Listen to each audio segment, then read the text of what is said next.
How's it going, guys? Welcome to my Eels 2021 season review. Like the last one's nothing to say, let's just jump into it.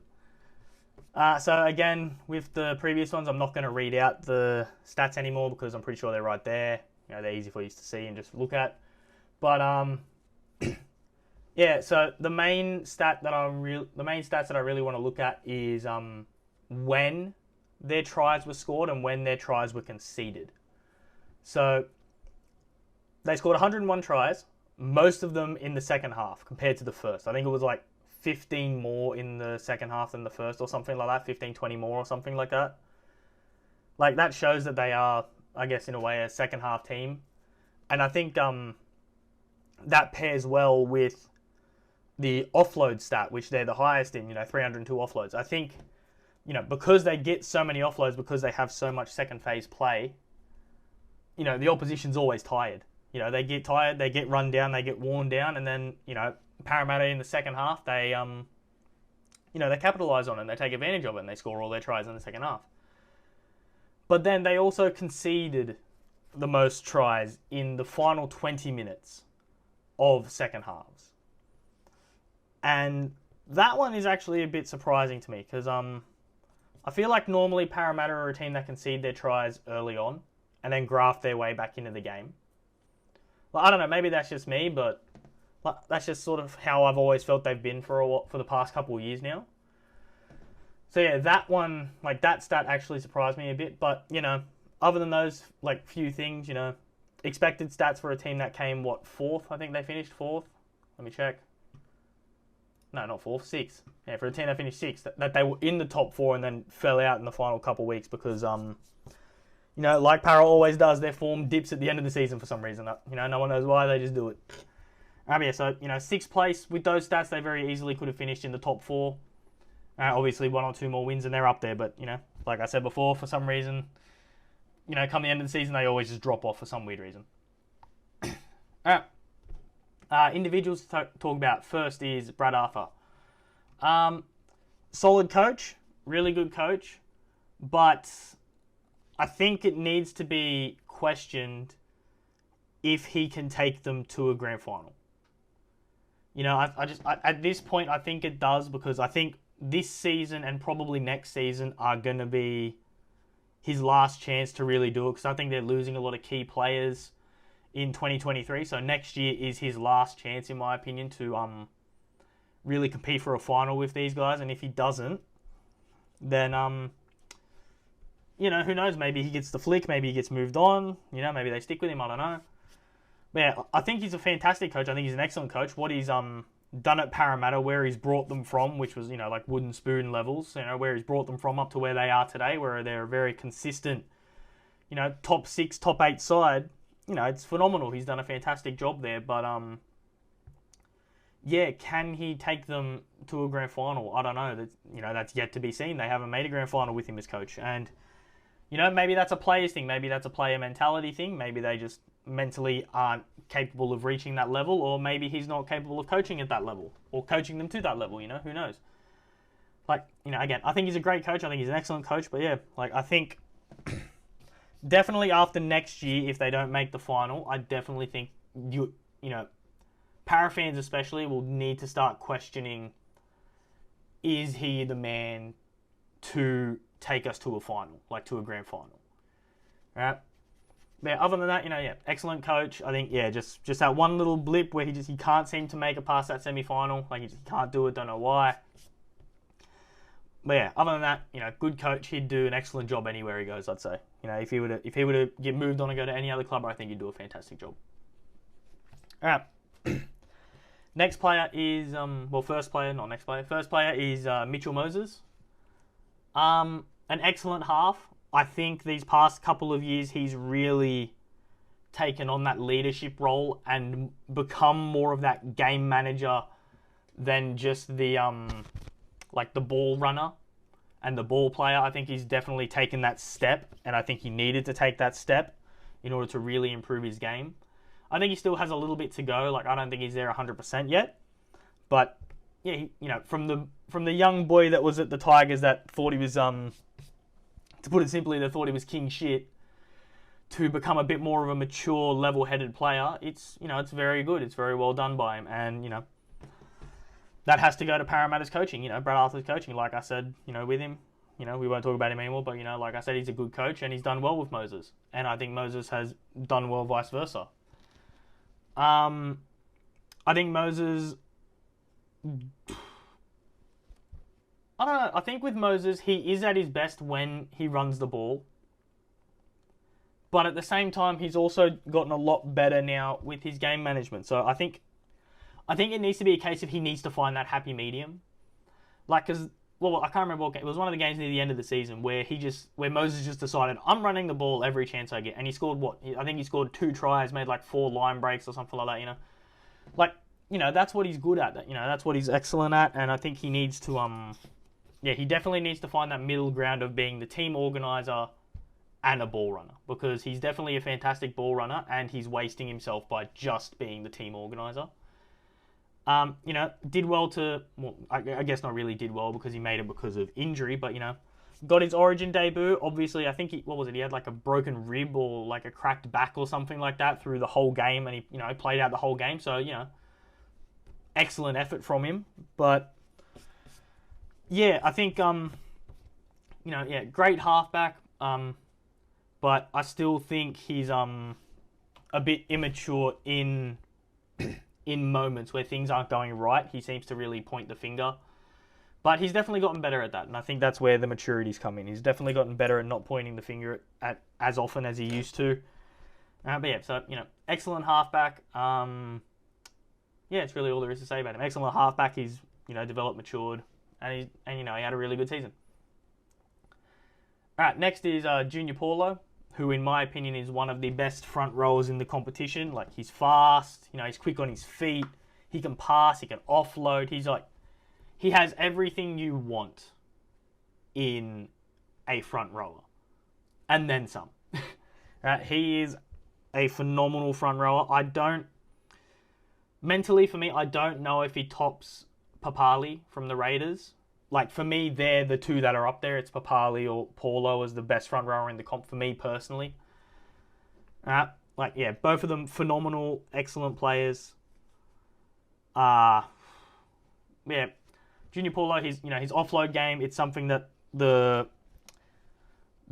Eels have built around, and they play off the back of it consistently. You could see when they were struggling was when he wasn't getting as many offloads. So you can see how important he is to their team. And if he were to leave, I don't know what they'd do. I really don't, because he's a phenomenal player. His ball playing skills and his running game are second to none for a front rower, and he's one of the most important players for Parramatta. And if they were to lose him, who knows what would happen. But excellent player, and I think he had a really good season as well. All right, next is Gutho, Clint Gutherson. Gutho's a weird one because I think most people would agree that he's not the most... It sounds weird to say, but he's not the most talented guy on the planet, right? Or, in the competition, right? But what he is he's a worker. And I think that's why he works so well in Parramatta's system. Because what Parra need at the back is, they don't need that Jared Hayne-esque player that they used to have where it was the X factor where if nothing's going right, you give him the ball and let him, try and figure something out for himself, They just, at the back, they needed that leader, they needed that level head, and they just needed Mr. Consistent so that the rest of the team could lift and build around him, And that's what Gutho is. He's Mr. Consistent, Very rarely will he have, a game where you sit there and you look at him and you're like, what the hell is he doing? He's just playing horrible.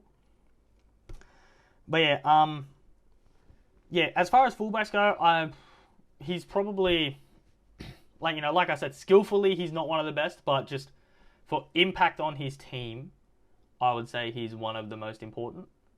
By a long shot, just, like I said, what he brings to Parramatta, just, the level head, the consistency, the, the leadership. I'm pretty sure at training, it came out, even before he was the captain, he would be leading the, the laps at the start of training, he'd be leading the warm-up and all this sort of stuff. So, natural leader, in my opinion. Excellent player, even though he's not the most talented player in the world. He is talented, obviously, But, he's not one of those players where, he's like the X factor, like a Teddy or a Turbo, or Ryan Pappenhausen, Latrell Mitchell, something like that, He's just a very consistent player that gets his job done, and he does it right, I'd say 9 times out of 10. And that's exactly what Parra need, and it's exactly what he gives them. So, yeah, great player.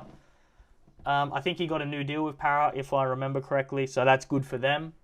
I definitely think they need him to stay, just for that leadership, because if he goes, I don't really know who they have. I think it'd probably go to Moses, and like we said before, I don't think he's the most mature yet to be that leader.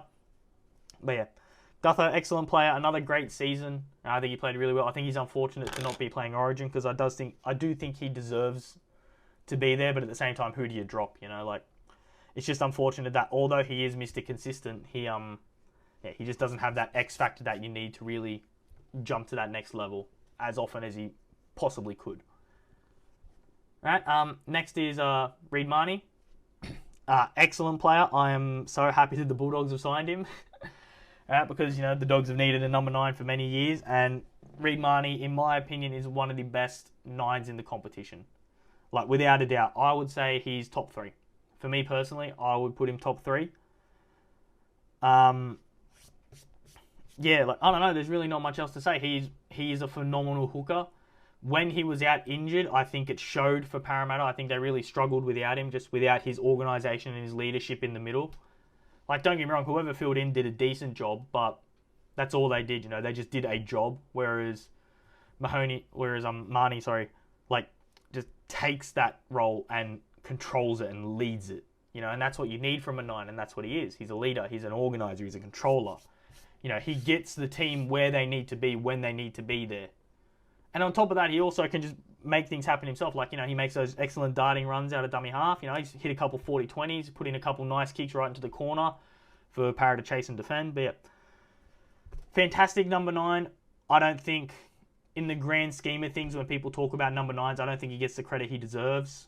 I know people think he is good, but I don't think people think he's as good as he is. And I guess that's a good thing, because he can be sort of like that dark horse where people don't expect as much out of him, and then he just takes off and is like Superman sort of thing. But yeah, excellent player. I think next year he'll be playing Origin. I'm pretty sure he's a Queenslander.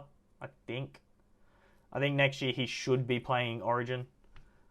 If it wasn't for injury this year, I think he would have been there. I'm pretty sure. But yeah, fantastic player. Deserves to be playing at the top level. And by top level, I mean, he should be representing Australia and stuff like that, because he is that good. He's good enough. No, excuse me. All right, and last is Regan Campbell-Gillard, RCG. He's had a bit of a resurgence at Parramatta, hasn't he? Brad Arthur has turned him back into that dominant force that he was when he first made his breakthrough at Penrith, and that is a great thing for him. Another excellent player. All right, he's I would say he's the perfect counterpartner to Paulo. Where Paulo is more sort of the quick feet. He'll pop an offload here and there, stuff like that. Campbell-Gillard is just give me the ball, I'm making 20 metres every time I run the ball. And I think, for me personally, if I were making a team, that'd be exactly what I want in my front rowers. I'd want that perfect, sort of polar opposites, because that way you got options both sides, you got options across the board. And yeah, fantastic player. His I can't remember who it was against, but his 50-metre try where he ran around whoever the fullback was, I can't think of who it is. That was awesome. It was great for him. Yeah, Regan Campbell-Gillard, great player. I think, again, another player that I think could be playing Origin next year, but, who do you drop from New South Wales? I think maybe he comes off the bench. Maybe you could get him on the bench, but yeah, fantastic player, and yeah, he's had a bit of a resurgence at the Eels, and it's good to see, because he is a fantastic player, and yeah, it's good that he's back at the level that everyone sort of knows he can be at. Yeah, so it's good. And then overall thoughts on the season. I predicted them to finish 5th. Obviously, they finished 6th, so 1 off. That's not too bad. Yeah, overall solid season. Like I said, at the end of the season, they sort of had this dip where they started losing games. They seem to do it every year for some strange reason. And then, a couple of injuries as well really cost them at key moments of the season, which could have, which prevented them from possibly finishing higher, which could have led them to, going further in the final, which, who knows. But yeah, overall, just, a very solid, strong season. What you'd expect from a team that's finishing in the top 6. Very dominant in the games they needed to be. And in the games where it would be considered close, I'd say, they competed and they played well and they won a good chunk of them. Like, I think they beat Melbourne twice this season, I think, if I remember correctly. It's like once or twice they beat Melbourne, I think. But yeah, so the games where they probably weren't expected to win, they still showed up, competed, and performed well. So, yeah, overall, really good season. And then lastly, how long do they keep competing at the top level? So like I said, I think, for me personally, I think next year is their last big chance to make... We're starting to rain. Yeah. Sorry, I got a bit distracted there. But yeah, I think I think next year, 2022, well, this year, 2022, is their last big chance to make a grand final. Just with the players they're losing, like what they're losing... in 2023, they're losing Marnie, they're losing Isaiah Papali, I don't remember how to pronounce it. Sorry if I'm pronouncing it wrong. Right, they're losing a lot of key players, and I don't know who they have as either the juniors coming up or who's off contract next year for them to possibly bring in to cover those positions. So yeah, for me, I think this year, so 2022, I think the 2022 season is their last chance to make a final.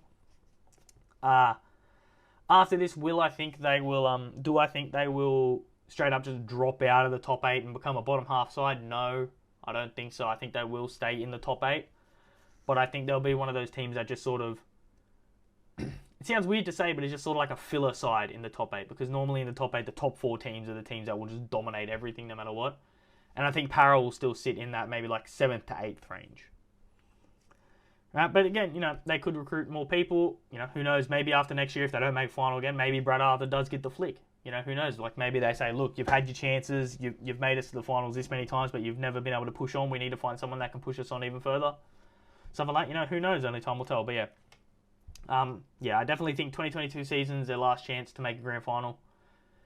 And then they'll be back in a bit of a rebuild phase for a couple seasons, I'd say. But overall, that's my Para 2021 season review. Like I say with all these reviews, if you think there's anything I should add, take out, change, please let me know. I make these for a bit of fun, and I make these for you guys to enjoy. So if there's things you don't enjoy, if there's things you do enjoy, let me know. But yeah, with that said, guys, take it easy, and have a good one.